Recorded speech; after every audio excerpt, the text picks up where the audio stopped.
40 years ago, deranged killer Michael Myers escaped from Smith's Grove Psychiatric Hospital and murdered 5 people, nearly killing innocent teenager Laurie Strode in the process. He was shot by Dr. Sam Loomis and apprehended. Now, once again, Michael has escaped on Halloween night to terrorize Haddonfield, but this time Laurie is ready for him. It's the rematch of the century and the 2018 box office smash, Halloween. I'm Connor Eyzaguirre. Caleb Leger. Josh Allred. And this is Filmgazm.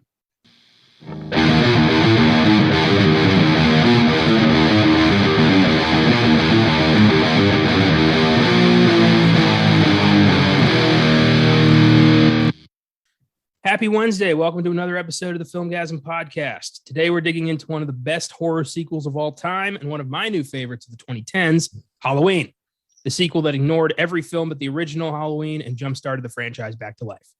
It's such an awesome film, and we're covering it today in honor of the sequel, Halloween Kills, which comes out this Friday. So excited. This has been become one of my favorites really quickly. I think it's a fantastic movie, and usually, we've been doing on the Filmgazm podcast during the month of October, we did Halloween the first year, Halloween 2 last year. We would have done Halloween 3, Season of the Witch, but with Halloween Kills coming out, we thought, obviously 2018's Halloween makes more sense. So that's why we're here. Well, I think Season of the Witch will get the love it deserves at some point. And if I don't request it or Caleb requests it, maybe the book will be generous enough and allow us to do it. Because I get why everybody moans and groans about it. Oh, there's no Michael Myers, blah, blah, blah, blah. Whatever. It's still hands down one of the weirdest and actually fits in with the 3 movies that follow it. If you really buy into the whole Cult of Thorn nonsense that happens after that. So it's got a lot more to do with the franchise than people think it does. Good point. I didn't think about that. And we will for sure. I won't say for sure, but it's looking good. We'll do Halloween 3 next October. But right now, nah. I'll say, I think that was ones. I think you said you were going to give that one a second watch. I think that was one of the ones you said qualified. Yeah. For Halloween 3 I've seen one time and I didn't care for it. But I know the TCM2 thing where I know me and Josh liked the movie Halloween 3, but I remember you were not a big fan. Yeah. If you listen to our 150 on Texas Chainsaw Massacre 2, you'll know that I turned a new leaf on one horror movie, and now that apparently means every horror film I've ever not liked deserves a second chance. So I will be dealing with that till the end of time. Halloween 3, I will watch it again. Only in my eyes, because I'm here for you, buddy. So before we get into Halloween, I've got 2 updates on the Rewind. First up, we update our past episode on Hellraiser. Actress Jamie Clayton has been cast as the Cenobite leader Pinhead in an upcoming remake of Hellraiser by David Bruckner. Clayton is known for her appearances in the TV shows The L Word and Sense8. Franchise creator Clive Barker is producing the new film, which is finished production and will arrive on Hulu sometime next year. Thoughts? I'm down for it. I mean, I know there was some kind of amongst some fans a big uproar that it's not Doug Bradley. And to that I say, look at the original novella. Clive Barker wrote Pinhead as much more feminine, and also the fact that Clive Barker is producing this one. So I'm not worried. She probably did something to impress them and, proved to be really good for the part. So I'm excited. I'm interested to see what they do with this Hellraiser. Yeah. How about you, Josh? I mean, if anybody was under the impression that Doug Bradley was going to be Pinhead again, they're stupid. And they can't expect the same person to continue 30 plus years later. That makes no sense. And at some point, somebody is going to change something. And Pinhead is obviously one of the more, bankable characters of these movies. And the decision was always going to anger people. Why? I don't really know, because you haven't even watched it. You don't even know. So give it a fucking chance. And on top of that, like the way the character is written in the novella, it's not there's like no gender assigned to the character anyway. So like the only thing you're holding on to is what was put on the screen. And the reason why we got fucking Doug Bradley was because he and Clive Barker were friends. Like, and he wanted to work with his friend. It was his first movie. You fucking use your friends in your first movie. It's a tale as old as time. So it just happened to be that Doug Bradley is an amazing fucking actor, and he persisted for, so many sequels after that. So yeah, I don't know. I think people like to complain on the internet because it gets, it's like they're in their own little echo chambers and they can hear what they want and they can just continue with these angry circle jerks of fucking nonsense that these people get into. And I don't have time for that nonsense. I don't care. Like I saw the announcement and I was like, cool. And I kept scrolling. A lot of people need to do that. And even if they're mad, they still should do that. I'm mad at plenty of shit I see, and I just like, I get that initial, I gotta say something, and I'm like, why? Fuck Thor. Like, I've been burned on both ends plenty of times for saying something positive and or negative. I'm done with it. I'm not doing it. Yeah, I think that we should wait till the movie comes out before we judge this. I don't care. I'm willing to. I'm going to see the movie and I'll judge it then. I have never once in my life thought Pinhead better stay a man or I'm going to be pissed. I've never given a shit. And for those who are that upset, like keep in mind HBO is doing a show, so Jesus Christ, you have two options coming out. Like, just pick which one you'd rather see.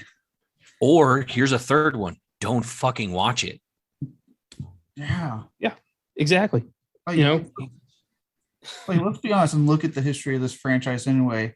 I feel like they can only go up because for once we have two different versions of this film being made by fans, people that want to make it, not a company trying to retain the rights. So right there, we're in good hands right off the bat. Yeah.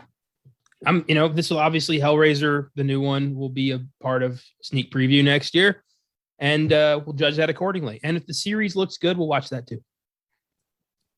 But as far as, Jamie Clayton, I wish her the best. I know that she's going to have a shit ton of, negative feedback to deal with over this. And I hope it doesn't disparage her or damage her performance. Let it be known that Filmgazm supports the decision in a movie being produced by Clive Barker. That's right. I'm Connor Eyzaguirre, and I support this message. Based off his fucking novella. Yes, it's his book. Let him do whatever the fuck he wants. Oh, so this next one is kind of fascinating, probably bullshit, but still, we're talking about. We're updating our episode on David Fincher's Zodiac with an odd bit of news. A group of ex-law enforcement professionals called the Case Breakers, like they're the fucking Ghostbusters or something, claim that they've uncovered new evidence that identifies the Zodiac killer as Ted Cruz. It really was him. Who knew? I couldn't believe it myself. No. Gary Francis Post, a retired Air Force serviceman and house painter who died in 2018. According to the Case Breakers, I cringe just saying it. I don't like that, Case Breakers. It's like those the knockoff Ghostbusters guys in Supernatural. Ghostfacers. God, I was like, what the fuck was their name? Yeah, they should have their own goddamn theme music. So according to these guys, Post had similar forehead scars to a sketch of the Zodiac killer. And Post's name could be found in the Zodiac's coded messages if you rearrange the letters a certain way. The FBI is considering this circumstantial at best, does not consider it to be a real break in the now 53-year-old cold case. This went crazy, viral when it came out, but now after the storm died down, everyone's like, this is bullshit, right? I mean, I don't think anything substantial is going to come out that's going to positively identify, especially if you're trying to say this picture looks like this drawing. Get the fuck out of here. Like, oh, and really, the guy's name pops up when you rearrange the letters in the fucking cipher this guy wrote. Like, come on, seriously. I will admit I got a little swept up in the hype. I was like, no shit, oh my God. And then I started looking at the article and I was just like,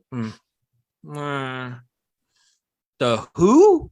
Man, nah. Like you can't give yourself a name like that because you all know that they said that shit out loud and they're like, that's so cool. We got to put that on t-shirts. Like, get lost. Yeah, it definitely makes for a fucking snappy headline. I think the funniest thing that came out of it was from a person who runs an account where they make memes based off of last podcast on the left episodes. Mm-hmm. And one of the one thing he popped up was a cipher with the drawing of the Zodiac in his executioner's gear. And it's like, this picture is now just going to be fucking Gary.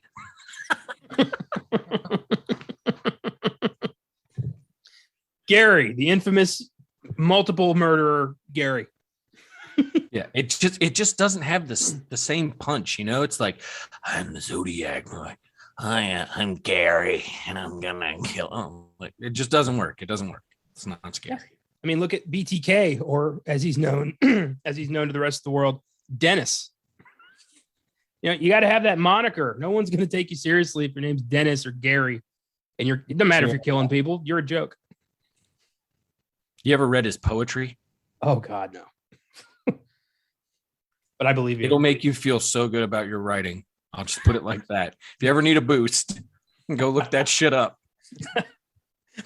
It is funny to read. Oh God, I'll keep that in mind. So odds are the case breakers, who are you going to call, did not break the case, which seems like it's their one job. They didn't do it. We will probably never know who the Zodiac killer was. He's probably been dead for years. And that's all there is to it. Anytime you see Zodiac killer identified, it's either, you know, some wannabe sleuth trying to grab a headline or some jackass who's pissed at his dad. So, yeah, sucks, but still thought it'd be worth talking about. Yeah, the key to this is just wait for like the FBI to maybe actually say something. Yeah, if it comes from them, then check it out.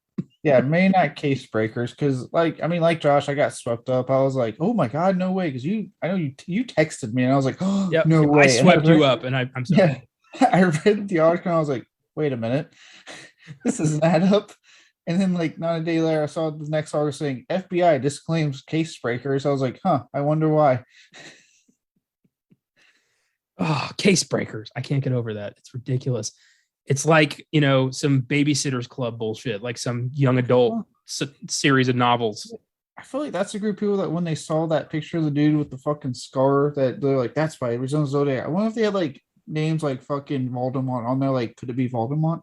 He has a scar. Don't be crazy. It's a fucking Zodiac killer. Reminds me of that scene in The Dark Knight where they show like the bulletin board that says like potential Batman suspects, and it's like Abraham Lincoln, Bigfoot, David Copperfield. Or it's like that scene in Always Sunny when Charlie has the board with the lines and everything, and he's losing his mind. That's the case breaker solving this fucking case. Pepe Sylvia, yeah. Oh, it took a few watches for me to realize that he's trying to say Pennsylvania, but he can't read. Oh, good stuff. Thanks, case breakers, for making me laugh. I can't wait to hear them like take on, you know, like the New Orleans Axeman or some other unknown, you know, unsolved murders. No, they're going to be the ones that fucking unmask Jack the Ripper. You heard it here first. It's going to happen. It's going to be the fucking case breakers. I think the case breakers should take a left field and finally confirm lizard people. I just want them completely unsubstantiated. Like, I want them to take on every conspiracy with absolutely zero proof, but total conviction. I think that would be awesome. Every day, something new. Like Face of Mars? Yeah, it's some big alien lizard's face. You want proof? Later. Trust me on this. How many times do you think they said that to the news? No, trust me on this. We're the case breakers. You got to believe us. It's in our title. Oh, God. I love it. So, love the rewind. Halloween. This version of Halloween is the most successful attempt to revive the franchise, following the two Rob Zombie-helmed remake films in 2007 and 2009, which did not amount to a third film. Produced by Blumhouse and by John Carpenter himself, Halloween's main idea came from screenwriters Danny McBride and David Gordon Green, who were hardcore fans of the franchise. They're the ones who convinced Carpenter that this could be something special. They chose to ignore all the films in the franchise except the first one, making it a direct sequel, started a trend that many horror franchises are attempting, including Texas Chainsaw and The Exorcist. So first thoughts, Halloween 2018. You guys remember when you first went and saw this? Yeah, it was actually one of the first movies I had seen back in a theater, and like it had been a while since I got to see a movie in theater. Now, granted, the time before that, I was with Caleb, and we had seen Thor Ragnarok when we were in Hawaii, which was a lot of fun.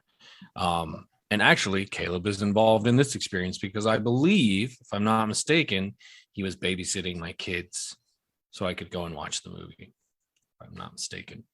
And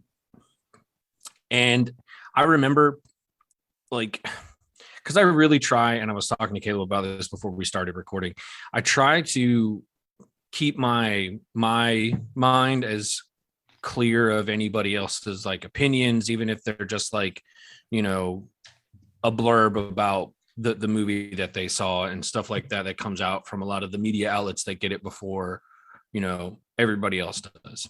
And I try not to watch as many trailers or anything like that. The things that were really encouraging to me were the fact that John Carpenter was involved, and he was very supportive of the idea, and he was also writing the music.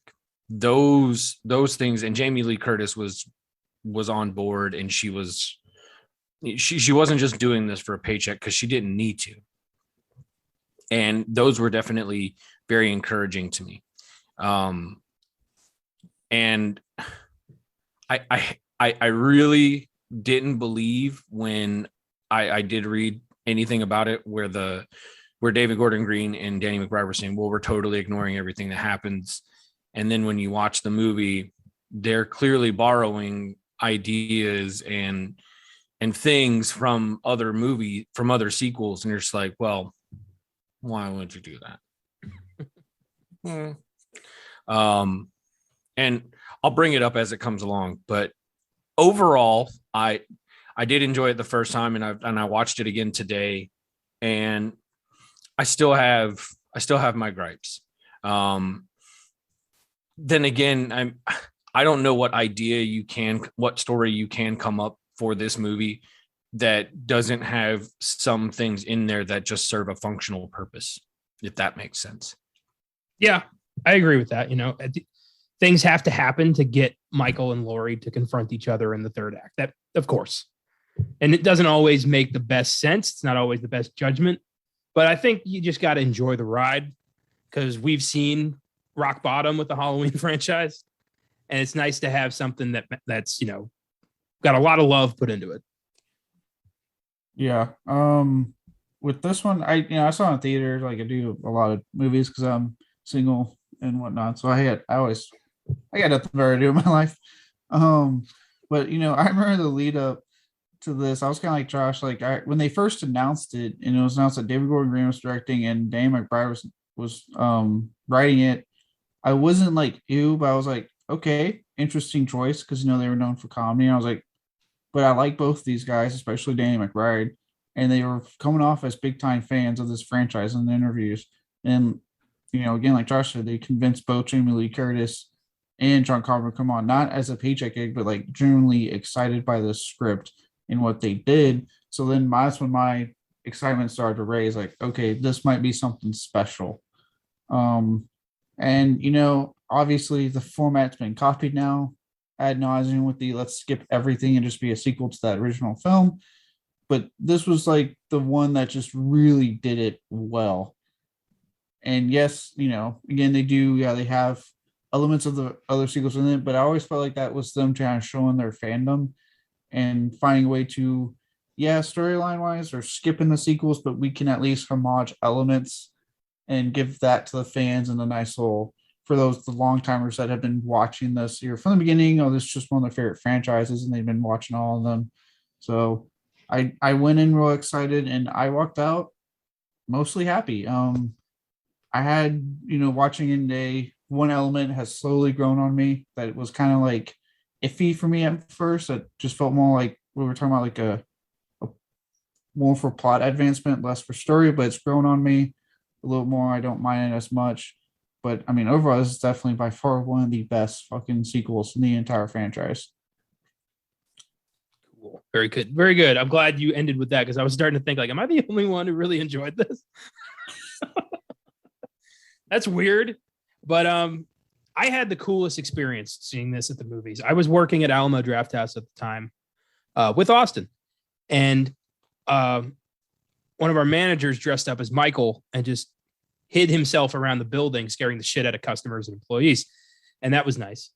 And then opening night, I went and saw it, and they did a whole like Halloween montage thing of like, it is time. It's like, it's here. Happy Halloween.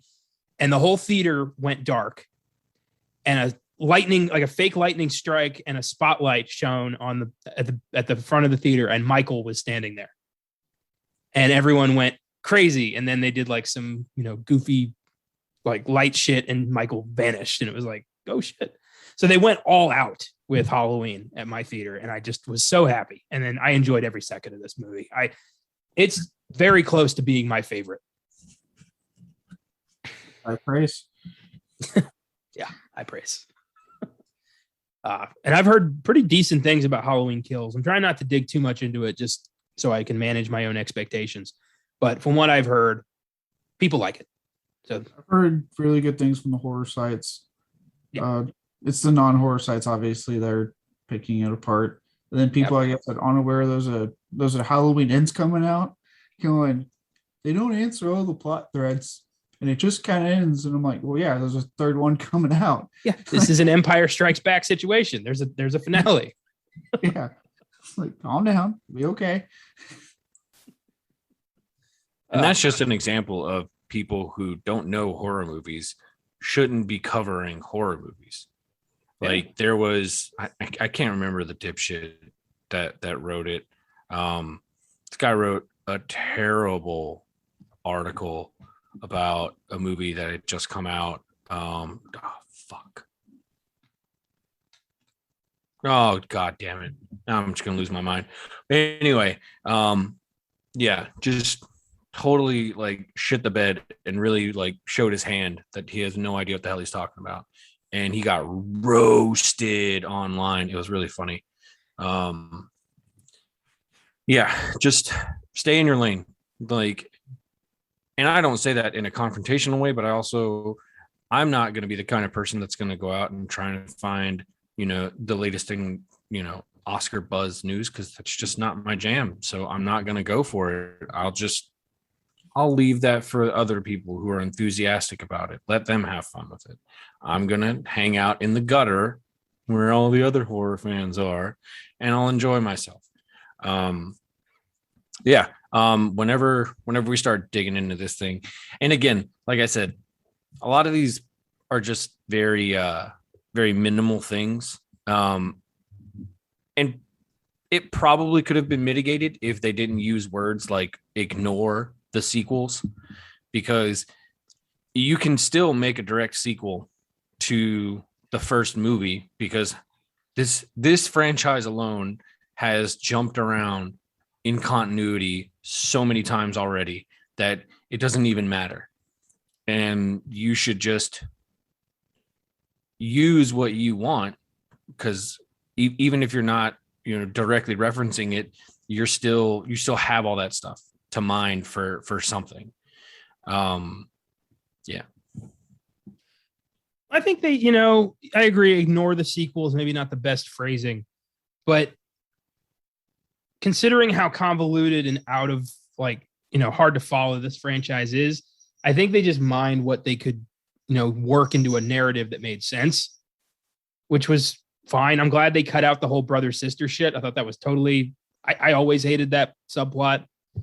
I mean, John Cropper hates that subplot, so. Yeah. He wrote it for the money, and he's like, probably shouldn't have done that for 40 years. But I don't know. I like this one, but I agree that if you don't like horror movies, why are you here? Like, why are you reviewing this? Like, I was reading some early reviews on the new Ghostbusters Afterlife, and most of them were like, a wonderful nostalgia trip, a cool reinvention of the franchise, mostly positive. And then there was this one review that called it a messy, bloated corpse of a movie. I'm like, Jesus, dude, what? Like, did it kill your mother? Like, what is this?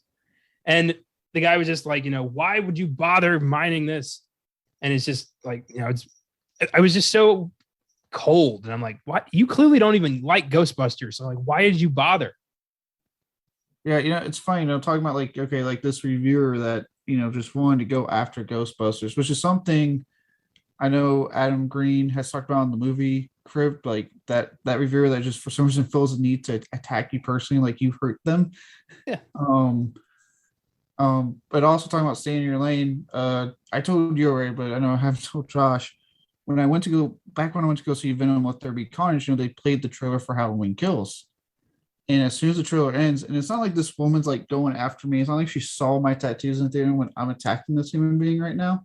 She just happened to be sitting on me and happened to be a loud, cranky old lady, I guess. And as soon as the trailer ends, I just hear, stupid. Why would they make another one? Hasn't he died already? This is just, oh God, so stupid. Why would they do this? I'm like, okay, lady, calm down. I was like, it's like any other franchise in Hollywood. It's making money. It's successful. The horror fans can have their franchises too, just like the action fans have theirs, and the comedy people have theirs. Horror has it too. Did you guys ever watch Arrested Development? I haven't. Yeah, it's been a while. That made me think of Tobias and his like never nude people when he's like, there are dozens of us, dozens. Just picturing a horror uprising of like, we will not be silenced. I always fucking think of him in those fucking short shorts. Oh, it's been a minute since I watched. I might want to go back into that. It was such a funny show. But yeah, it's ridiculous that even in this day and age, there's still this like stigma around horror that people just can't get over. It's weird. Like, it's the only genre that people have to like explain themselves when you tell them that you like horror movies. I don't fucking get it. I don't even explain. I don't have to explain. You got someone like me with my tattoo sleeve and my shirts. It's like, I'm not explaining shit. This is who I am. Yeah, it's pretty fairly obvious. Like, you are who you are. Yeah. But yeah, but it's just, you shouldn't have to, is the thing. No, and it's mostly younger horror fans that that want to really verbalize and argue. I've noticed, and I'm sure Josh gives me the overground. I don't really argue. I'm like, look, you believe what you want to believe. I don't give a shit. I was like, because I know at the end of the day, you can piss on it as much as you want. Considering how the theaters have been this year, and the fact that horror has been one of the most financially successful still at the box office, I don't give a shit. Call me all you want. My genre films have been doing great at the theaters. Yeah, and I like being able to look forward to Halloween Kills and also look forward to House of Gucci and Belfast and like everything. It's awesome. I wish I had, this wide a palette in all aspects of my life. Things would be a lot easier. I mean, and not only that, like, you can fucking suck your teeth and just huff and puff at the movies. I'm still going to watch them. Yeah. You're not ruining my day, lady. I don't give a fuck. Yeah. I almost want Really to tell don't. her, like, I almost want to tell her, like, you want to bitch about this, but you're going to do this thing next year where you're bitching about it again because Halloween Ends is going to come out. So she just doesn't like your tone and like follows you to every horror movie you go see just to complain quietly behind you. Just purposely gets the seat behind me. Why are they making another one? This isn't entertainment. This isn't cinema. Just constantly really? like barely only audible to you. Right? Are they really doing our Friday 13th? that one I might lose my shit on, because with how long this legal battle is taking, I would lose my shit. But never mind the fact that she was sitting in a theater waiting for a movie about aliens that are going to fight each other.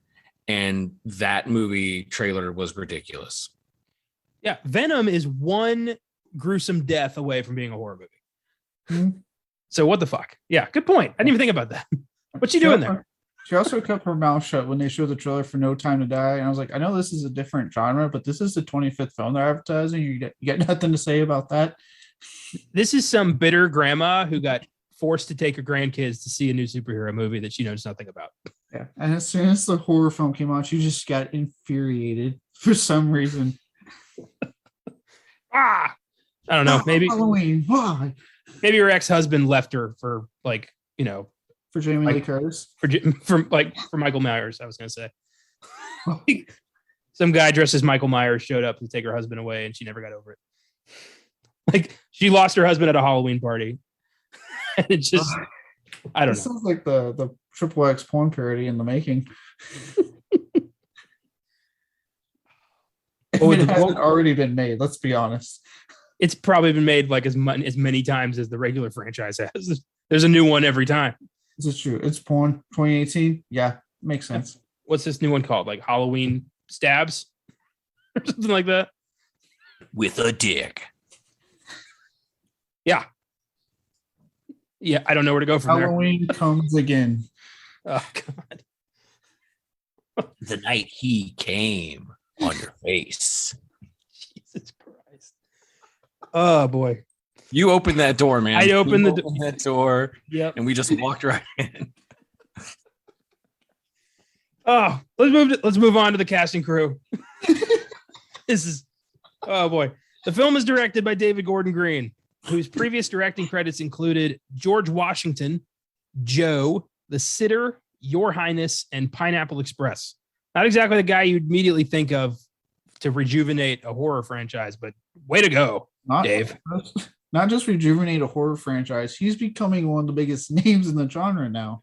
Yeah. The dude is attached to the Hellraiser HBO show. He's attached to the fucking humongous ass Exorcist still that happened. He was on the recent Joe Bob special, which I still need to watch. Don't kill me, Josh. I'm getting to it.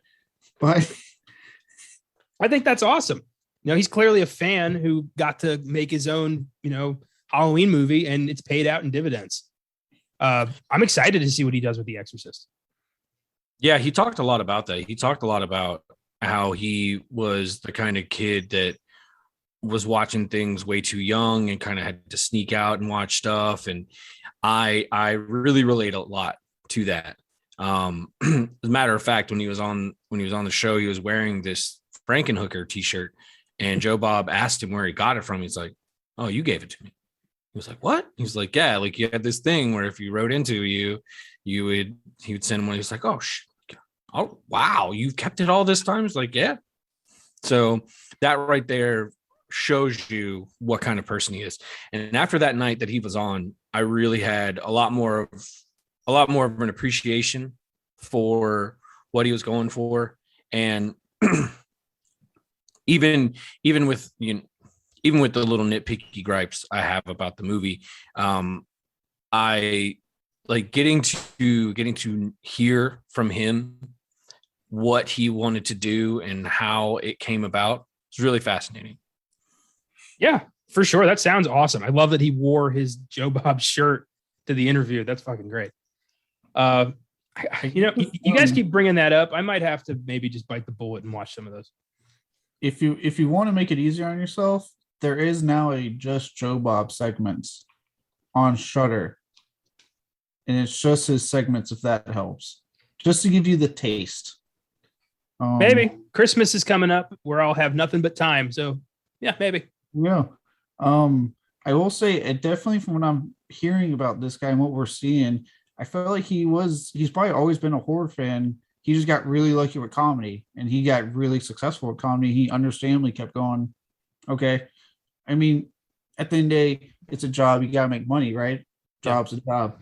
And that's what was making him money. And he finally got his luck when, he teamed up with Dane McBride, who apparently is also a massive horror fan. And they were like, let's see if we can do a Halloween movie. And well, I also love that he's a triple threat. You know, he's great in horror, great in comedy. And I saw Joe, he's a fantastic dramatic director too. Oh yeah, Joe was a great movie.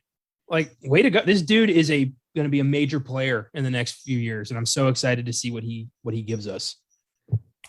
Well, fun fact, he and Danny McBride went to college together in Winston-Salem, North Carolina, and it was an art school. So they made stuff all the time. And that's where a lot of their relationship started. So the fact that, and I think he lives in South Carolina. So the fact that he kind of stays in that area, and Eastbound and Down was shot in and around Wilmington and Myrtle Beach. Then you had Halloween Kills, which was shot in Wilmington. So like he knows what he likes and where he likes to go, and he has most successful, like, and I don't want to use the label indie, but like most directors who are very successful and can find a niche usually have the same people with them time and time again. And with like Danny McBride, who's an amazing comedic actor, I've loved everything that guy's been in. He's hilarious. It really was another side of him that he was showing in coming up with the idea that he and David Gordon Green had for this Halloween. So this has definitely been something that has been in the making for a while, and I'm sure they've talked about it for years. And I think when they finally got the freedom to be able to pitch this idea and get somebody like Jason Blum involved, it was just the stars were aligning at just the right time. Yeah, absolutely. I remember when this when it was announced they were doing a new Halloween and they were gonna make it a direct sequel to the first one, and then the trailer came out and I was like, holy shit, it's Halloween. Like, it feels like Halloween again. And I'm like, oh boy, this is going to be fun. It was like one of the movies I was looking forward to the most in 2018. And Kills is the same way. Like, after No Time to Die, this is the movie I was most looking forward to this year, until the Spider-Man trailer hit, of course. But, you know, that's its own thing. Horror icon and scream queen Jamie Lee Curtis returns as battle-hardened Laurie Strode. This is her 5th time playing the character after Halloween, Halloween 2, Halloween H2O, and Halloween Resurrection. Some of her other horror performances include Terror Train, Prom Night, and The Fog. And of course, you know, she's done a bunch of other stuff that wasn't horror: Trading Places, True Lies, Fish Called Wanda, Freaky Friday, Knives Out. She's a national treasure. And I'm so glad that she came back for these 3 films. Yeah, she's awesome. Did you ever see the video when this film was coming out, the 2018 film, where at Comic-Con the fan came up to ask a question, but talked about a very traumatic experience of I think home invasion that he went through? And yeah, it was like really after he saw the original movie, and he said all I could think was, what would Laurie Strode do? And she left the stage to go hug him. Yeah, she's awesome. And just as a human and as an actor, I love her. And yeah, enough can't really be said about Jamie Lee Curtis. Yeah, she's the best. I love her to death. And I love that she has never abandoned her horror roots.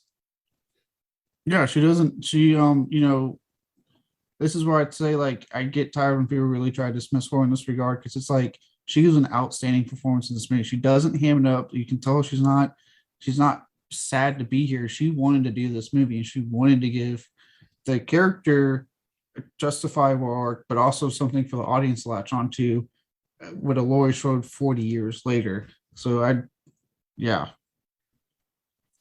think it's a great depiction of someone, you know, a PTSD survivor who never, you know, moved on. It's a great direction to take this character.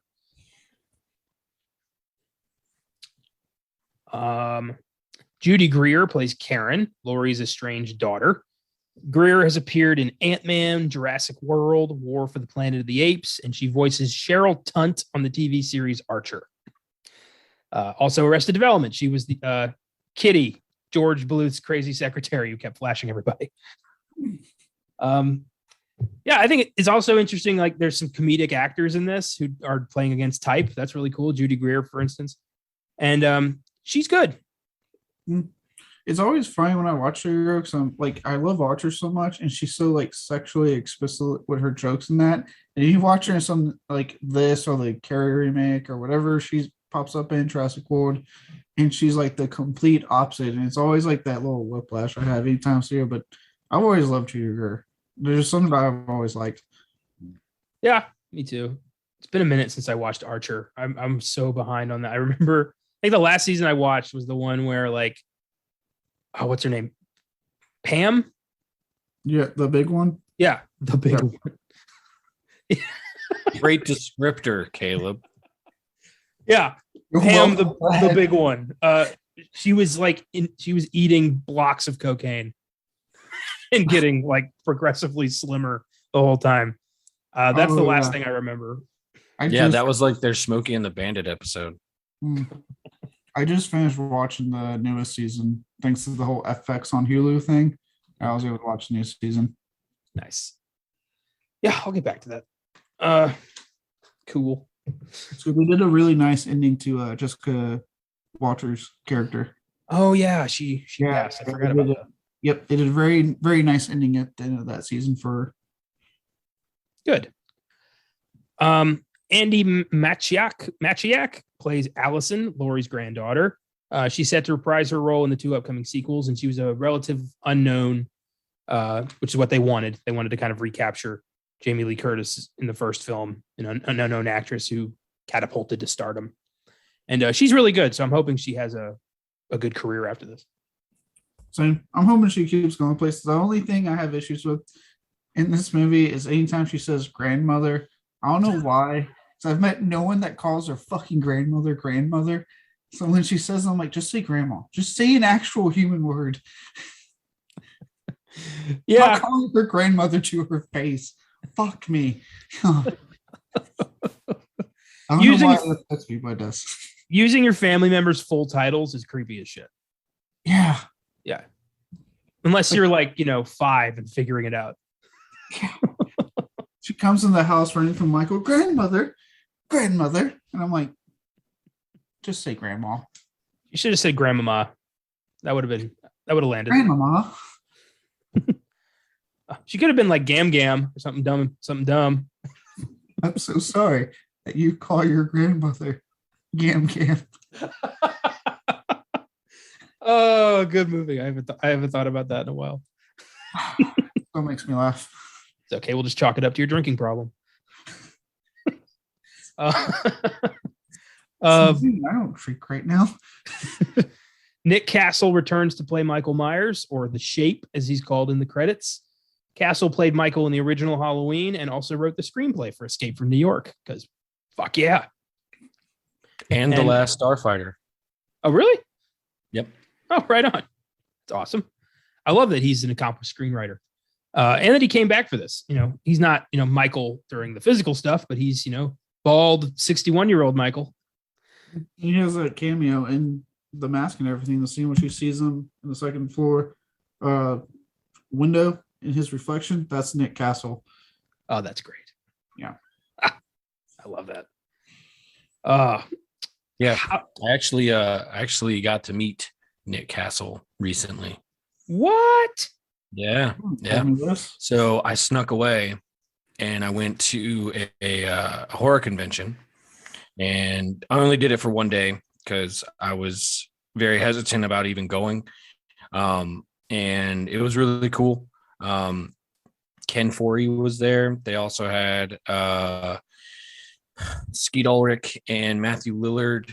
Freaking Jeffrey Combs was there. And yeah, so I wish he would have had the original picture, the original set photo from 1978 when he was doing the Dr. Pepper bit, but he had the one where he was on set for the 2018 one and he was doing the Dr. Pepper bit. And I was like, well, I got to get that. So I got that picture. I got him to sign it. And I told him that this movie was my mom's favorite movie. And it was the movie because she was 20 when it came out. So yeah, she said it scared the shit out of her because I mean, you know, everybody she's watching is like close to her in age. And so she was really terrified with that movie. It was also like a movie that anytime it came on AMC, we would watch it. And she watched it with me a lot when I was a kid. He was like, when's the first time you saw this? I don't know, it was probably like 11 or 12 or something. He was like, wow, you saw that? What? I was like, yeah, love it. It's one of my favorite movies. It's one of my mom's favorite movies. So like anytime I watched it, I immediately thought of her. And he was like, wow, it's like, that's really, really sweet. Thank you for sharing that with me. I was like, hey, like, thanks for doing what you did. I mean, without you, we wouldn't have had this. So, you know, full circle. Yeah. So that was a lot of fun. I really miss going to horror conventions, and hopefully a lot of that can change and be a lot more comfortable going to them on a more, like full experience basis. Getting to meet, Ken Foree was really awesome. I got this huge ass poster that he signed, and I got I went with my friend Ty and my other friend Laura, and I got Ty to show Ken a picture of the VCR that he painted the Dawn of the Dead picture on. He was like, holy shit. He's like, I got to take a picture of this. I got to show somebody else. Like this is the coolest thing I've ever seen, you know? So yeah, like getting to meet him was awesome. I was like, you're one of my favorite. You're like, you are my favorite character in this movie. Like, I loved you. Jeffrey Combs was really cool. So yeah, it was really nice. It was still kind of weird just being amongst a bunch of people, and there's plenty of people that weren't masking up, and I was just like, it was really making me nervous. But we stayed for a couple of hours and just kind of got in and got out. I did get a really awesome t-shirt. That was a take from the Dream Warriors. And it's that scene where Freddy's got his fingers in their hypodermic needles. So it's that, but then it's also straight up a Dare t-shirt. So, and it was funny. Somebody asked me, it was like, I was wearing it to a convenience store, and this lady asked me like, do you even know what that means? I'm like, yeah, I had Dare when I was a kid. And she's like, what does Dare stand for? And I fucking spit it out. And she was like, oh, I didn't think you knew it. I'm 38, lady. Like, what the fuck is wrong with you? I had this shit hammered into me when I was like 9 years old. Get off my back.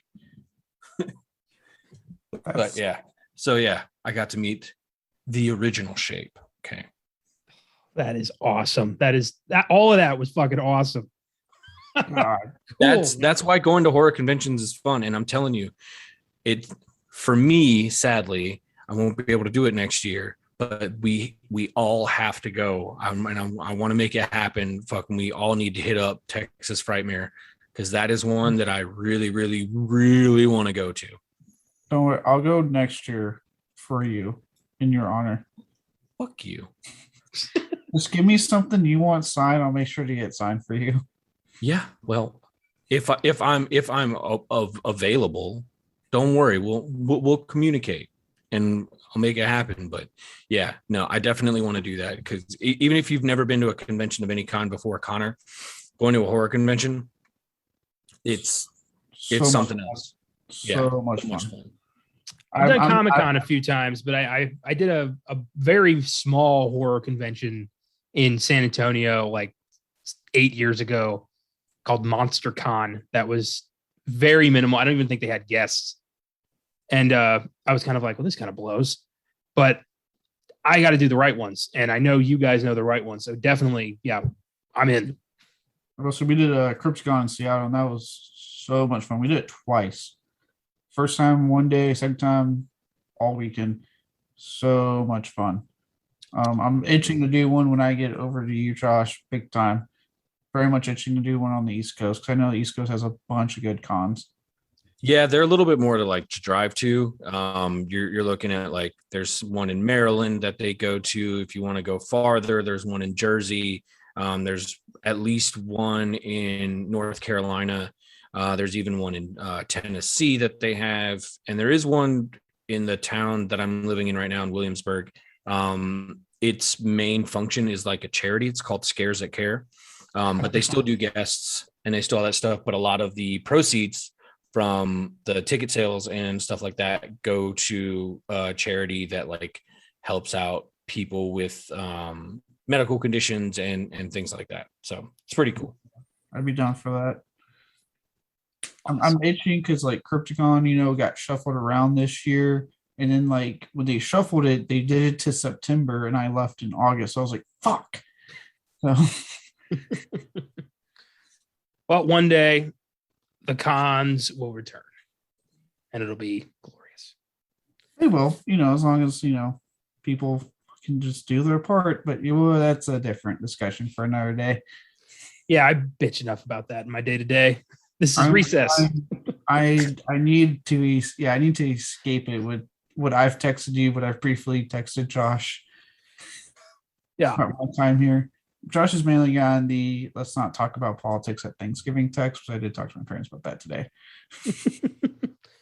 I am looking forward to a quiet, nice, enjoyable Thanksgiving with people who think exactly the same as I do. I'm looking forward to living with Josh, where I know I can be who I am and all that good stuff. So now I'm looking forward to it, buddy. I mean, you're screwed for at least a year anyway, so might as well enjoy it. It's true. Halloween has an IMDb score of 6.5, Rotten Tomatoes score of 79%. It was a massive hit, grossing $255 million on a budget of about $10 million, which is just fantastic. 2 sequels are on the way: Halloween Kills, which comes out this Friday, and Halloween Ends, which comes out October 2022. So we're getting more, a lot more. Ends. Yeah, let's be honest here. Nothing ends in Hollywood. I can't wait to see how they get out of this one. Did he switch the body in the ambulance? Like, was it not really him who was decapitated? Was Ben Tramer the one that got hit by a car? Like, how's this going to go down? The whole head decapitation thing is really not sitting right with you still, isn't it, buddy? It's just so stupid. It's so stupid and avoidable that they could have figured anything out, but that Michael, in like the 5 minutes of free time he had in the ambulance, swapped out his clothes, crunched the guy's windpipe, put the mask on, and then just let it ride. Hey, look, you miss 100% of the shots you don't take. Okay. Rolling the dice, hoping something like that was going to happen. And as we've seen with this guy through countless movies, things always turn up, Michael. You've got a future in Hollywood.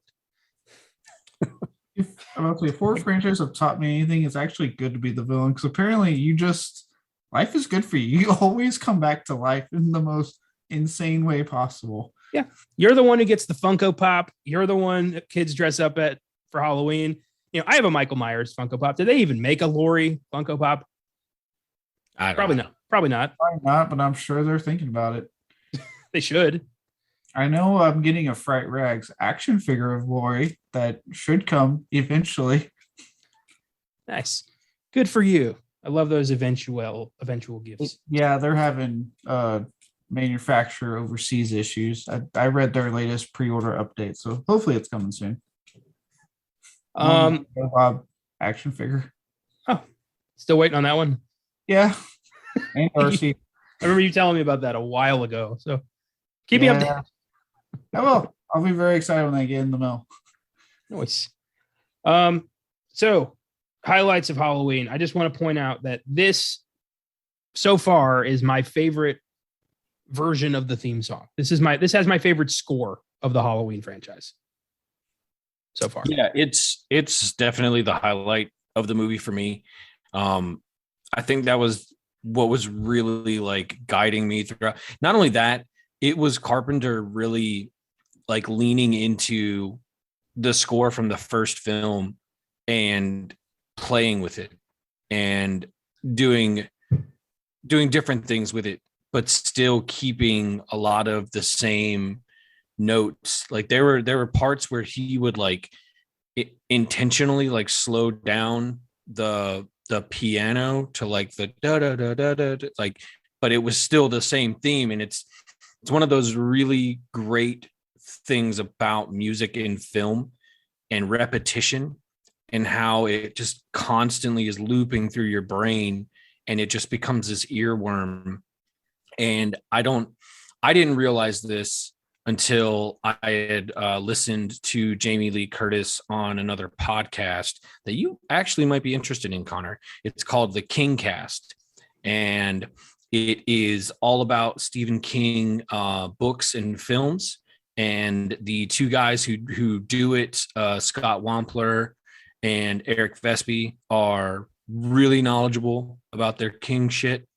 And they have a celebrity guest that comes in. And right now they started a run of folks from Halloween Kills. So Jamie Lee Curtis was their guest on this past episode. And then Judy Greer is going to be the next one. And in that, the song that she is singing in the original Halloween at the beginning, they remixed the song, had somebody else cover it, and it's playing on the radio when the dad and his kid are pulling up to the crash bus. Oh my God. That is insane attention to detail. So yeah. Like, I didn't even notice that the first time I watched the movie. And then when Jamie Lee said, she was like, a lot of people probably aren't going to get it. And I was like, holy fuck. So when I watched it today, I listened and I heard it and I was like, oh shit, it's the fucking song. I was like, oh my God. So like, those are the bits of attention to detail that I liked about this movie, and how it's something that some people would consider a throwaway. And it's not something that immediately springs to your mind when you're like, okay, these are the things that I'm thinking about with Halloween. And the fact that it gets reworked and inserted into this movie, it just sits under the surface until you're actually like, your attention is drawn to it. And then you're like, wow, okay. Well done. And I encourage you to listen to that episode, because she talks a lot about how she came into doing Halloween Kills and why she stopped making movies for a while. It's really, really good. I encourage you to check it out. Yeah, King Cast. That sounds right up my alley. I'll definitely, yeah absolutely. It's really cool. It actually convinced me to find and buy the Marvel comic that they did where it features the Lawnmower Man. Cool. Yeah. And I bought it, and then like I literally on Twitter, I sent out pictures of the entire story in the comic, because the guys were like, we've only ever seen a few pictures of this. Like, can you send us some, and we'll just like push it out through our channels. Dude, I'll fucking show the whole thing. I don't give a shit. And so I did. I just made an entire thread, and they were like, this is big news, guys. You need to see this shit. So Scott, Eric, thank you very much for that. And I'm plugging you guys right now. So check them out. It's fucking awesome. Yeah. 100% King Cast. Cool. Very cool. I just picked up a copy of Sometimes They Come Back. I found it on DVD. I'm anxious to check that out. I've never seen it. Oh, King. Always love doing King. One of my favorite things about how this film gets started is that it's podcasters who essentially fuck this all up. And that just makes me happy. You know why. Yeah, I know why you like it. That's one of the things I'm just like, nice fucking idiots. Like, yeah, I know why. It's because like it's the one thing that can really like set it in the reality of like now it's like modern times, because essentially like most of the other movie, like you don't really know really specifically, other than, you know, they have cell phones, but that could really place it almost at any point really. And so yeah, that's the thing where I'm just like, these people are just serving a purpose. And especially right at the beginning, and that was where like I had my hardest time getting into it when I first watched it. And I was like, who are these jerk offs? Like, why do I care about them? And then when the doctor shows up to him, like, oh fuck. I was like, who the fuck is it? And then before he could even say anything about who he was, when I was like, you're the fucking Dr. Loomis of this fucking movie. I know it. Fucking know it. And He was a weird one because like I wasn't really sure how I felt about him. I couldn't really put my finger on it, but I was like, something's weird about this dude. He seems like he's got way more than a clinical interest in Michael Myers. You know, I felt like he had a little bit of a boner for him, and yeah, he sure did. Yeah, Caleb, you can butt it in at any time, please. I was gonna let you keep rambling. I was like, gonna let you keep rambling. And then I started laughing because I don't know. I was showing Connor the rest of the Halloween franchise. We had this running joke about Loomis actually like seeking out Michael Myers for sexual reasons. He just had a sexual obsession, and Connor kept doing a great fucking Loomis voice that was cracking me up. I could not watch the movie with a straight face. Oh my God. I haven't thought about that. Oh my God. That was great. It was good. Yeah, in his plot line, Michael's running from Loomis, so he isn't getting like molested by Loomis anymore. But it's hard to explain, but we kept it going for like 4 movies. Yeah, we did. But on Halloween 2018, so like okay, the podcasters, I'm kind of with Connor. I was actually I liked how they did that, in that it felt like a very modern way to take it, because it would be some dumbasses that are that into the story and what happened that night, to help cause this, or be a cog in the machine when we get the ultimate reveal of what happened. And so that part, I wasn't bothered. It made sense to me, and I know you could tell they needed a body count of some type of this movie, and that was like, okay, let's at least get these 2 people involved. When I mentioned earlier about a plot element that I've kind of warmed up to now, the more I've seen it, I was talking about fucking Dr. Sartain, or say his name. Because when I first saw it, he really stuck out in a slightly negative way to me, where I was like, oh, I don't know if I'm really on board with this character. And it just feels like a major fucking way to get us to that inevitable conclusion. But again, I've seen this film 10 or so times now. It's warmed up on me a bit more. I'm still not fully on board with it, but I like it more than I did the first time. Yeah, I think the whole reasoning behind Loomis is that he's got to get Michael where he needs to be. He's a plot device entirely. He even he feels like Donald Pleasant's light, even, and you knew that from the beginning. I didn't have a problem with it. It didn't it didn't damage the movie or anything. It was just like, yeah, of course. Like, were we really that surprised when he pulled out a scalpel and killed Hawkins? I don't think so. And I will say this: they gave him one of my more favorite deaths in the movie with that fucking head stomp. Oh yeah, Michael had enough. He put his foot down. He's not getting molested by a new doctor, that's for sure. Never again. Oh boy, it's. Oh, that. Thank you for bringing that back up. I completely forgot about all. I did it because your impression, if you want to try to give one, gosh, was pretty damn good. Okay, my question is, why didn't you guys record that shit? That's what I'm saying. Yeah, you're right. You're right. We totally should. I those are the kind of moments that would go great for commentary episodes. I'm just saying. I've been harping about this shit, and those are the kind of roads that I would go down, fucking for sure. It was just funny because I remember watching the movie and Connor just said the first joke and I died for like 10 minutes. Like I couldn't regain my composure. I thought I'd killed him. It was crazy. I've never seen anyone laugh that hard for that long. It wasn't even that funny. It was just damn. So I guess the heat got to him or something. I think I said, what did I say? I think I was like, your mask is so big, Michael. Something like that. And from there, you were just like gone. I think it was like Halloween 5. We started that on or stuff like one of those. So. Yeah. We just made him a sexual deviant. Oh, I mean that's pretty much like peak like crazy Loomis. Like he's just openly drinking and fucking he's just lost it at that point. He's gone full Ahab by that point. Yeah, he's attacking children. He's committing murder. Like he's not a psychiatrist anymore. He's just nuts. I think for me, is like the favorite thing is like I've told Hugh Connor for years about the transformation Loomis makes, like from that first film. I'm like, he's like a nice reserved doctor, but the crazy's nice and hidden underneath.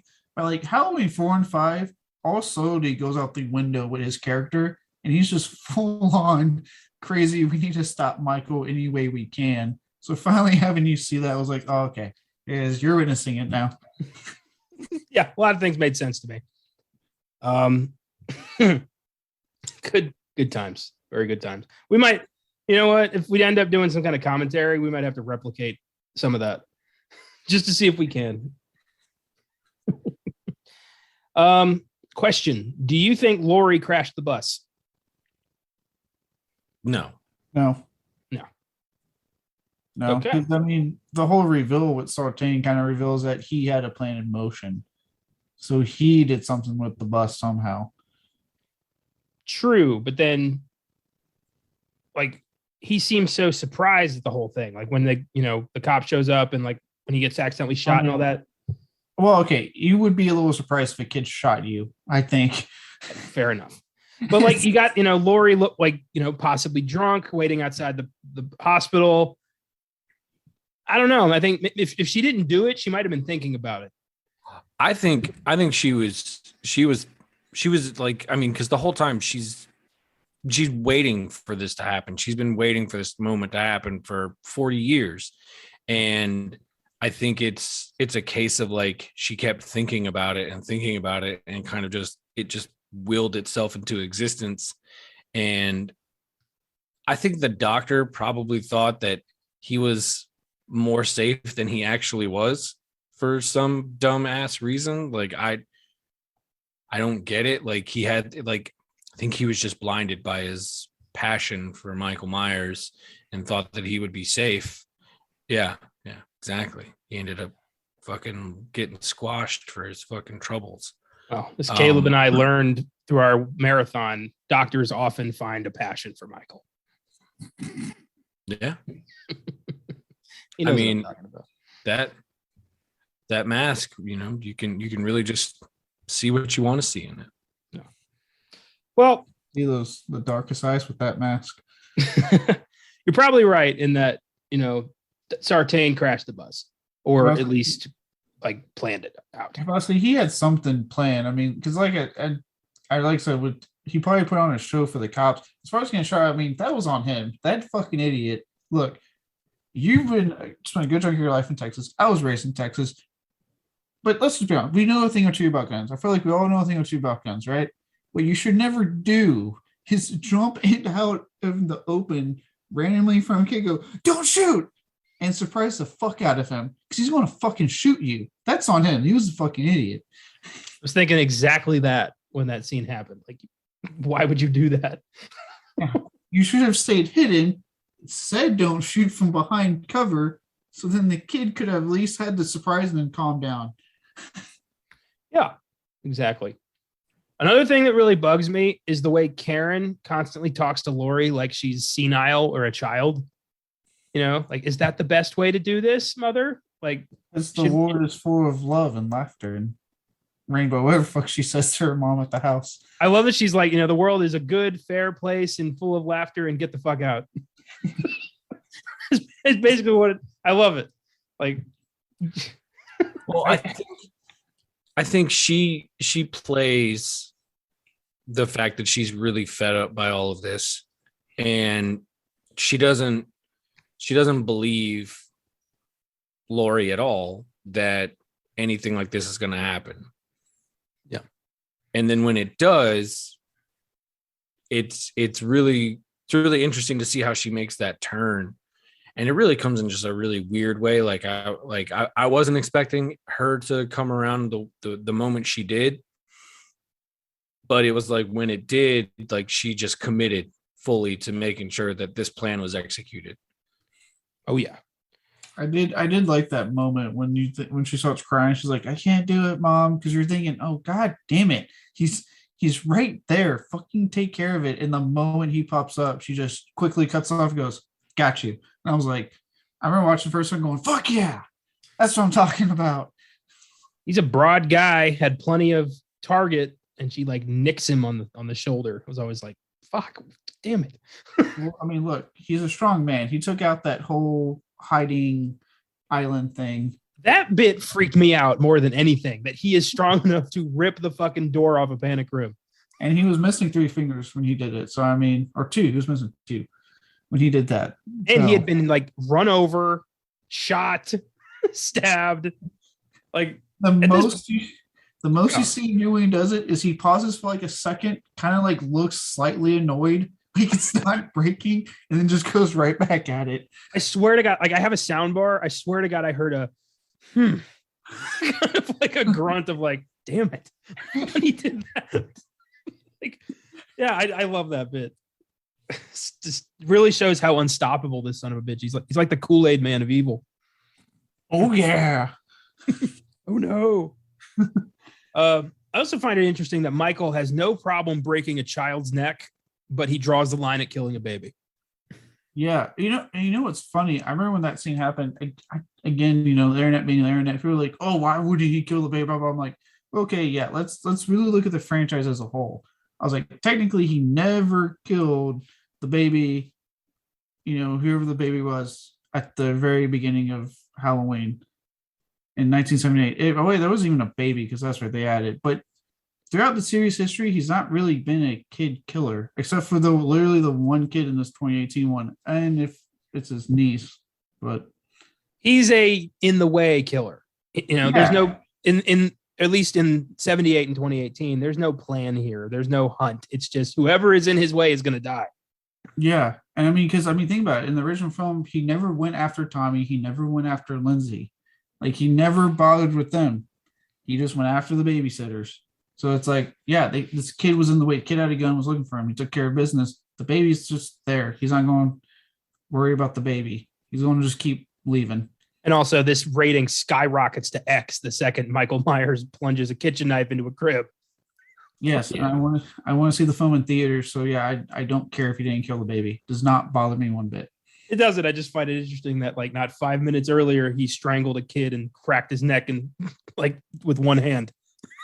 Yeah, and I was surprised they even did that. I remember watching in theaters going, "Oh shit, he just killed the kid." I wasn't expecting this to happen. I love the scene, like Michael's first like killing spree after he gets his mask, gets his jumpsuit, he's ready to go. It's Halloween night, and he's got his own metaphorical bag of candy. And the music kicks in, and he's just like walking from house to house, killing everybody, uninterrupted takes. I love that. The bit of score there is called "The Shape Returns," and it's such a perfect scene. I like the musical scene that starts it with the kids and they're walking along the sidewalk, and as soon as they bump into him, they start up the original theme with that stinger, and I was like, oh. And yeah, they do that nice long uninterrupted take of him just fucking getting back into business, just killing whoever he wants. I don't know why, but it makes me laugh when the kids are like, "Oh, excuse me, sir." And Michael's just like not even paying attention. Actually, thinking of like kids in this franchise, I want to give a shout out to the one that I think it was Vicky babysits, Julian. He cracks me up every fucking time I watch this movie. Send Dave. Oh yeah, he was funny. Now I'm sitting there with my nasty ass toenails. I love that when Michael stabbed Vicky, he's just like, "Oh shit," and runs out. smartest guy in the whole damn franchise. Just like, fuck this. He even told Dave, he's like, "Dave, you're out here, you're going to die." Oh yeah, he's awesome. One scene that always makes me laugh. I love that you can see McBride and Green's, comedy roots throughout this movie. There's so many little moments, like the two cops and the banh mi sandwich. I find that scene absolutely hilarious. Oh, it's great. Just like he made him a peanut butter and jelly, and he's like, "That sounds absolutely disgusting. I will not eat that." And he opens his lunch, and it's a fucking brownie. It's a brownie that I made at home. It's like what a 5-year-old would pack if he could pack his own lunch. Oh, good stuff. Also, like thinking about like when we talk about like a little bit of that comedy, but talking about how they homage at the very least other elements of this series, even though it's a direct sequel to the original. I did like that little quick line when the guys Dave was like, "Yeah, wasn't he like her brother or something?" And immediately, no, that's just something they made up throughout the years. Like just that quick little like throw, like, yeah, no, this is not that sequel. This is directly following that first film. Yeah, smart. And then also they make you hate Dave by him going like, just a few people getting stabbed isn't really a big deal when there's real things happening out there in the world. Like, fuck you, man. Right there, I'm like, I can't wait to see Michael kill him. Look, man, he was just living for that tri-fuck that night. Oh, there's so many douchebags in this movie. Her Allison's boyfriend, God, what a prick. Yeah, so supposedly, I know you don't listen to it, but the Horror Curse guys, Trace, on Twitter, point out that there's a scene they deleted that supposedly like he grabs the phone right after and runs back to her and gives it back and apologizes, and like it was like a quick little towards redemption, I guess, because they realized they had plans for him in the sequel, but it got cut out. Good. I think it's good that it got cut out. I want to see him die in part 2, and I want to be happy about it. Yeah, same. Plus, how exactly is that going to work cinematically? Like, you just chuck your girlfriend's phone in a bowl of pudding, and then she walks away, and you, clearly drunk, are just like, "I didn't mean it, babe," and run after her. Like, that wouldn't have worked. No, I think the bigger question we have to ask here is, why do they have a bowl of pudding at a party? In like a back room. Yeah, not even in the party zone. What's going on at this high school? So is it just me, or did that look really fun? Or am I just getting old? What, the party? Yeah. You just haven't been out a lot. That's all. Yeah, that's probably it. Yeah. Yeah. Unfortunately, it's the option you wanting said out loud. You want to hear the saddest part? This is my night out. Happy Halloween. No. You know what? Hey, at least you're not the dude's friend Oscar. I'll give you that much. Oh They got God. all chubbed up. His stickers were serving him all sexy. What an asshole. The secret, like, horny, nice guy friend who's just waiting for his moment. Is there any more seedy son of a bitch? God, just waiting in the wings. Like, you could see his face when he saw them get in a fight. He's like, now's my chance. Like, no, dude, no, it's not your chance. No. Don't even. I really enjoyed the way like she like just shoved him away and was like, get the fuck out of here. I'm leaving. I don't care what happens to you.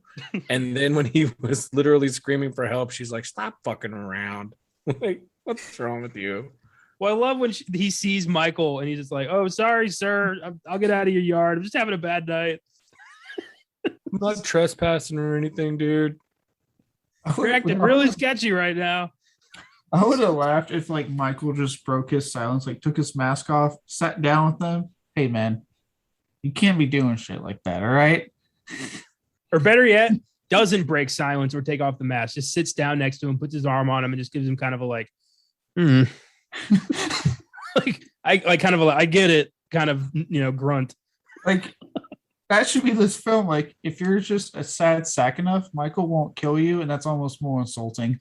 Oh, that would be so great. He's so pathetic. He's not worth his time. That would have been so great. He just shoves him down and fucking kicks dirt on him and walks away. Oh my God. I wish. Oh, that should have happened. With that said, I did really like the whole motion light sequence there. That was awesome. That was smart. That was cool. I like that. I do love, we talked about it already a little bit, but I want to elaborate. The bit where Dr. Sartain gets his head crushed by Michael is just so, and then I think that's where the jack-o'-lantern comes from, right? It's his head. No, his head was one of the cops' heads. He hollowed out another head. Jesus Christ. Yeah. Dude, I always thought that was Dr. Sartain. I didn't realize it was one of the cops. No, he is incredibly efficient with the time he has. Yeah. What is he? How do you do? Like, what is he doing with that? Just like Man, he carving had it up, 40 like years. shaking out the contents. Look, had he's had 40 40 years. years to perfect his fucking arts and crafts techniques. Okay. That's true. If there's one thing Michael should know how to do, it's carve a goddamn pumpkin. I mean, that's your thing, right? Halloween's your night. You should live for this shit. I do want to say, like, the gore in this film is some of my favorite in the entire franchise. Like, Oh, thinking yeah. about like the head stomp and what he did to that one cop in, like, 5 seconds apparently. And like, I love how the film doesn't show a lot of it like in detail as it's happening, but you see it after, like at the gas station. You see Michael doing that, killing that one dude in the background for like a second, but then like you don't see anything else until they show a shot of the dude's like jaw all fucked up on the counter. Yeah, that was crazy. Ruthless. And toothless. And hey, like we said, Michael, he was locked up for 40 years, man. He was making up for lost time. One of my favorite deaths is Dad, Ray, Mr. Peanut Butter on My Penis. The one that no one gives a shit about after he dies, apparently. He gets choked out by Michael, shoved in a cabinet. Nobody cares. Nobody ever brings him up. Nobody ever mourns Dad. Just nobody even, I don't think, notices he's gone. They want to say Dad. Should be father. There's no time. There's no time. Like, even when Karen was coming down the stairs, she's like, "Where's Ray?" I was like, fuck that guy. He's dead. No. We have to focus on what's really important right now. Yeah, I'll say this. It'll be more noticeable if they don't do anything about it in the sequel. It's just like, even in their downtime, they're just like, yeah, fuck that guy. He's dead now. Woo. They're going to say something of like, we found Ray's body in the closet, like, sorry, or something like that. And they're just like, oh. You mean something father is dead? Grandmother, did you hear? Father is dead. What will mother think? It's so weird. I do love the constant throwbacks in the final act when Laurie and Michael are having their cat and mouse game, but this time, they're like, Laurie gets thrown off the roof and disappears, and Michael's like, where is she? Like, it's flipped, and I really like that. I thought that was cool. Would have loved to just see Michael like hand go up or something. I'm just like, God damn it. Using my move. Trademark MM 1978. What the fuck are you doing, Laurie? Well, they did a lot of that. There was a lot of that. Like in the beginning, the whole walk through the graveyard, straight up from 1978. Him walking through the town is, pulling straight, or at least calling back to it. I know it's done in such a way that it's not them saying so much like we're doing basically like a shot for shot remake of the movie. It's like they're almost like calling back to these moments and using them in a familiar way, but packaging it. Yeah, like the classroom scene where they're talking about fate, and then it's Laurie outside is all straight from the original film. Isn't PJ Souls the teacher also? I think so. I don't know. I think I read that. Me and Josh met PJ Souls. Super nice lady. Oh, that's nice. That's cool. I've met Bruce Campbell. That's the only horror icon I've met and got to chat with. That was awesome. Yeah, and that was after obliterating somebody in nerd trivia. So that's right. That's even cooler. I did meet him one time previous at a signing for his new book, and I brought my S-Mart badge, and he signed it, and he told me to shop smart, and it was one of the coolest moments of my life. Oh, you said it. You said it.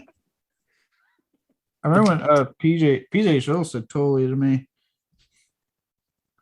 Which was says that to everybody. Yeah. You're not special. I know.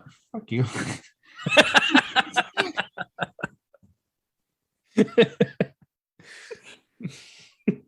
Oh, I love it. Saying that felt cool, all right. One of my favorite visuals is after they finally beat Michael and they block him in the basement, and like they pull the tab and the spikes shoot out and he's trapped down there. Just him like patiently standing there, staring at them. Just Like- probably thinking like, I'm going to get out of this. Like, Yeah. all right, I'll just wait. Even when everything gets, set on fire and there's like, fire behind him, he doesn't even flinch, doesn't move, just staring them down with those blank eyes. It's like, that this isn't over. I want to see like a video of him just like biding his time down there. Like, what's he doing in his free time? He's just like playing solitaire by himself. Waiting. How else do you play solitaire, Caleb? by yourself. It's in the name. Or with someone. 2-player solitaire. All right, you figure it. I've never heard of that. It probably doesn't. You know what? I won't laugh if it does exist, but it doesn't exist. I would Just love because if you make them up in your head doesn't mean that they exist. That's true. What if someone's like, I've played it? I'm like, I was kidding. I don't know who you are, sir. I would love if, right as soon as Lori and friends take off, Michael drops character and is just like, fuck, and starts like pounding fire out of his arm and shit. It's just like trying to figure out a way out there. It's all like a character. In private, he's just some guy. It's all part of the, it's like the biggest method performance in history. After he kills, the firefighters in the opening of the new movie, he just goes, oh my God, it was so hot down there. He takes off the mask and is just like, whew. He doesn't say anything, but just gives like a, and then puts it back on and goes to town. That's if they keep it in the scene because fuckheads are trying to. Nothing's going to happen. Come on. God, that is one of the most insane things I think I have seen this week. You know what? Pull the movie briefly for like 2 days, add in more firefighter death, and then release it on like Saturday. It's just, God damn it. The fact that that's a petition. We don't want to see firefighters die at the beginning of Halloween Kills. And don't see Halloween Kills. Yeah. Go see The Last Duel and shut the fuck up. I'll go watch the new James Bond movie or Venom. They're both still doing incredibly well, which means they're going to be playing in theater still. Yeah. Do it. Or better yet, stay home because you probably couldn't get anyone to go with you, you miserable bastard. Or watch it on Peacock. You can fast forward. There you go. There you go. It's like it never happened. If you didn't see it, it doesn't exist. It's nice being not bitter about dumb shit, isn't it? Yeah. Nice to just be excited for stuff and enjoy it. Yeah, feels good. Here's some Filmgazm facts. There was surprisingly not a lot of like interesting trivia in IMDb. I was surprised. I had to really pull. Number one. They just filmed this like any other movie. Yeah. Like it was 2 months worth of filming with some reshoots. Everything went fine. Everyone, yeah. The actors did their job. There was a director, Blumhouse and Universal played nice. Everyone was happy. They had the rap party. They went home and then they filmed the next one when everyone was ready. They did some post-production. The film came out. It was a big success. Everyone loved it. I bought it on Blu-ray and there you go. But I did find some stuff. Number one, Jamie Lee Curtis revealed to Chris Hardwick on his podcast that she performed the sounds of the baby crying when Michael walked through the house. The baby noises are Jamie Lee Curtis making baby noises. Acting. Yeah, I guess they couldn't find a baby. And I don't know. Babies and animals, notoriously hard to work with. You can't get them to perform when you need them to. It's like they don't want to pay attention or something. It's weird. This is going to sound very sinister. I promise it's not. But you give me 5 minutes, I'm pretty sure I can get a baby to cry. Jesus Christ, man! I promise you, it's innocent. Keep that comment in there. Yeah. I have no way out of this. Jesus Christ! I said it wasn't sinister. It's an innocent statement. Sure it is. Okay, Connor. You are all but guaranteeing that you will never get laid again in your entire life. Oh my God. Or at the very least. I have nothing to say. I can't even. Oh my God. Do I keep it or do I just get rid of all of this? I don't know. Hey, look, man, you only live once, you know?